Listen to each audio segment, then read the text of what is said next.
back to exploring whiskey. Today we got a little treat. Yeah. You got us the little book. Yeah. So it's been a little while since we've had a little book, but was where was I? Oh, I was in New Jersey. New Jersey. I'll link right up here that I did a kind of like a hunt video. Went to a little liquor store by my in-laws. You know, they had a couple decent things on the shelf, and ended up buying one of the things from Redwood Empire.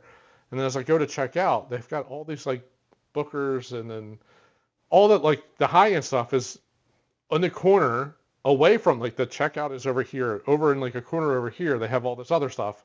So I went over and checked that out. They had a little book sitting there. I was like, how much for the little book?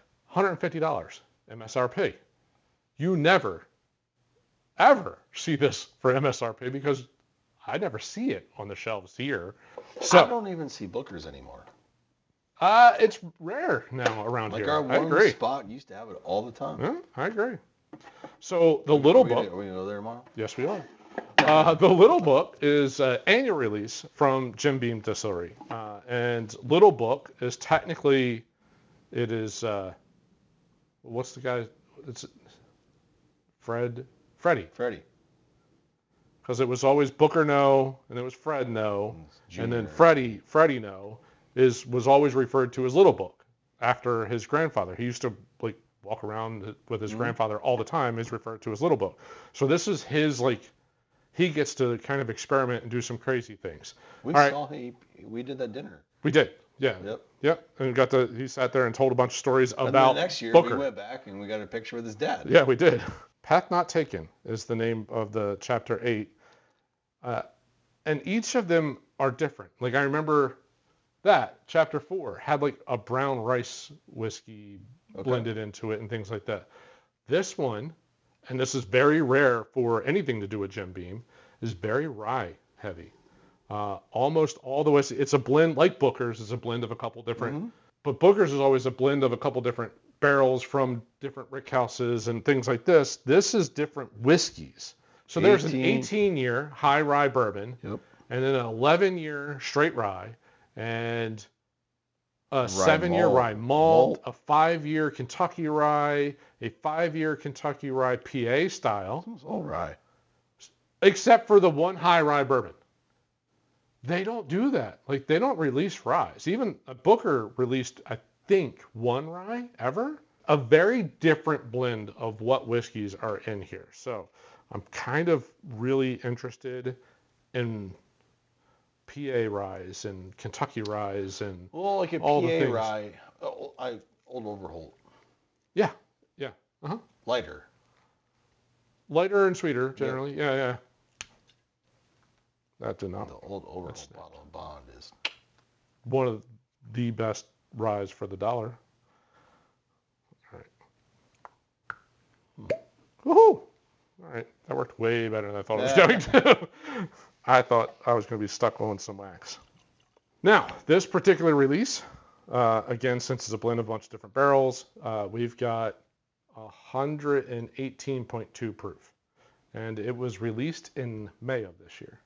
I mean, you get the rye note on the nose. Oh, I'm sure. But I don't get the proof. No, that is not anywhere. I would not have picked anywhere near 100, almost 120. But it's rye baking spice. Like, I'm not getting a heavy mint. I'm not getting any dill. Oh, well, wait till you try it. Oh, yeah? Oh, yeah. It's going to be right up your alley. Actually, now it's opening a little more to the dill. It's dill and like spearmint. You get the dill in the front, and then it just gets sweet, and you get that spearmint. Yes, you do. Something fruity at the end. Almost like raisiny. Okay. Like dried fruit. Yeah, whatever. Figs. Ooh, I get like a dried apple. Okay. There's definitely dried fruit at the end. This is what's coming through. This is different. I wasn't. You told me you bought it. Like I hadn't even looked it up to see what this year's was. But for them to roll out with a rye. Very rye. Very, very. Basically, it's a rye. I mean, I know they blended a little bourbon into it, but so many of those should have a high enough percentage of rye that it still qualifies as a rye, would be my guess. Mm-hmm. Oh, I took a much bigger pull. It's straight dill. Straight dill. It's very dill heavy, which is probably my least favorite whiskey note. That's the ryes that I'm just like, oh, I can't with that. I got the bigger pull. I get the tingle from the proof. Yeah, there's definitely a little tingle, like kind of like mid palate. It's not like on the very tip of the tongue. It's not all the way in the back, but I'm not getting. There's no harshness. It drinks really nicely, No, very smooth. Nope. There's no harshness or burn, and there's not a hug. There's no warmth. Like there's nothing coming off of this guy. Get the warmth of the water. Maybe. So I know I've had 4. I know I've had 5, and now 8 for the little books. And Adam bought the same one, right? He bought the same one. Yeah. And he, I think, loved it. So, but he also is a huge fan of that rye note. The 95.5. The dill. He's a big fan of the dill note. There's more proof on the nose. Way more. Yeah, but did it move a little like sweet tobacco note? I get that, but that's short-lived. It's more the ethanol. But I'm not getting a heavy dill note on the nose. Mm-mm.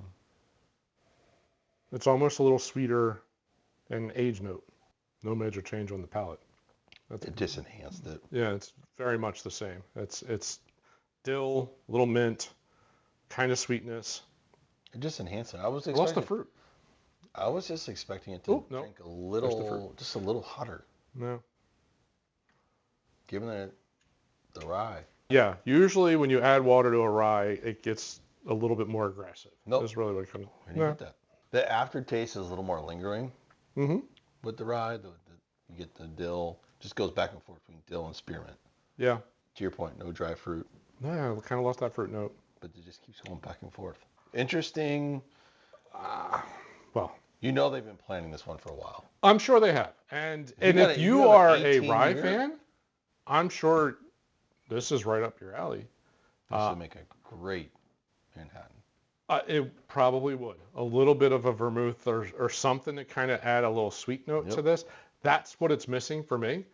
I don't get a nice sweet note off of this. For the amount of age that's in this whiskey, in a rye, I would have thought some candy notes would come through. I don't get very many candy notes. And that is just not my wheelhouse. That is a very pricey bottle that I'm really, honestly, I don't enjoy all that much. It's that reaction to a $150 bottle. It doesn't wow me. For $150 annual release, I kind of want it to wow me. I want to be wowed. I knew nothing about the chapter 8. I just saw Little Book, and I knew like here you're not ever even seeing that on the shelf. So I was like, oh hell yeah, I'm grabbing it. In theory, I'm glad that I did because I liked the fact that to try it. But you and Adam both shouldn't have bought it. Well, I bought it first. That's all I have to say. But I would have, I'd very much like to take that $150 back and put it towards that William LaRue Weller that was $1,300. That would have made me, I'm sure I would have been happier with that purchase. It doesn't wow me. No, it's fine. It's fine. If you're a rye person, you might really like it. It's just weird that they took that left turn. And went so far to a rye profile. I agree. It's weird. It is very, very weird. Because I feel like the little books that we've done on the show and we've both had outside of the show. It's just it's like a next level up from just the Bookers. Yeah, it's a Bookers with like a couple other things blended in to maybe add a different profile or a different note. Slightly, the proof is just yeah. I'll be curious to see what the next chapter 9. Yeah. And now I'm gonna have to continue to do that little run up. I always forget to do it.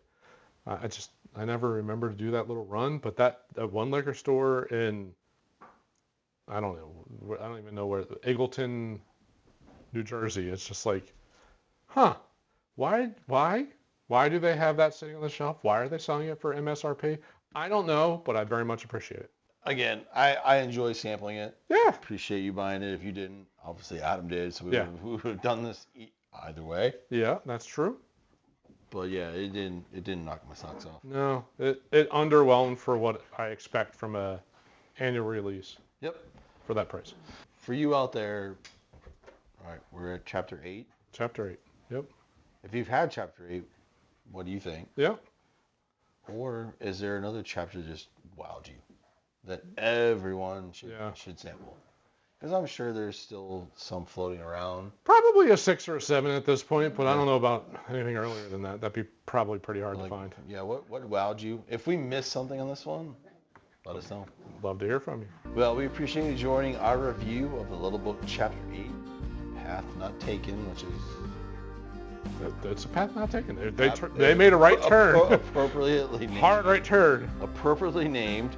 If you did or didn't, love your support. Hit the like button at the bottom of the screen. And if you like content like this, we'd appreciate you subscribing. I'll link up to the other little books. I think we did. I'll link up to 5. I think 5 is really solid. So I'll link up to 5. And I want to just call out here. We did a St. Jude fundraiser in the month of September.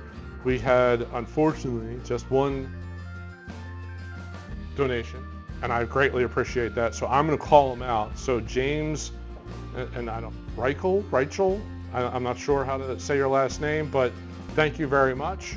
We will match your donation, and very much appreciate that donation. Absolutely.